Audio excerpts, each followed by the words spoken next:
खबर आपको देंगे। कराची के इलाके भैंस कॉलोनी में नामालूम मुलजिमान शहरी से 10 लाख रुपए छीन कर फरार हो गए। मुतासरा शहरी ने थाना सुखन में दरखास्त जमा करा दी है। आपको बता रहे हैं दिन दिहाड़ी ये वारदात रोनुमा हुई है कराची के इलाके भैंस कॉलोनी में। मजीद तफसीलात हासिल करेंगे डॉन न्यूज के नुमाइंदे मोहम्मद बिलाल से। बिलाल, बताएगा ये वाकया कैसे पेश आया, पुलिस का क्या मौक़िफ़ है इस तमाम तर सूरत हाल में?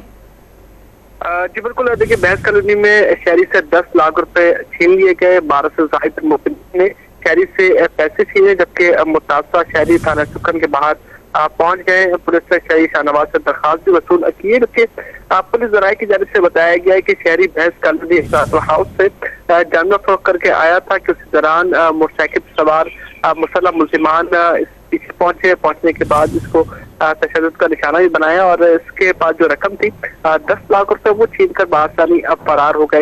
इस हवाले से पुलिस हुकाम की जानिब से यही मौका इख्तियार किया गया है कि दरखास्त मौसूल कर ली गई है। मुलजिमान को जल्द गिरफ्तार कर लिया जाएगा, लेकिन मनीर के मुख्तलिफ इलाकों में इस तरह की वारदातें बढ़ती जा रही है। पुलिस की जानिब से वही रिवायती मौक़िफ़ अपनाया गया है कि जल्द मुलजिमान को गिरफ्तार कर लिया जाएगा। बिलाल अपडेट कर रहे थे, शुक्रिया आपका।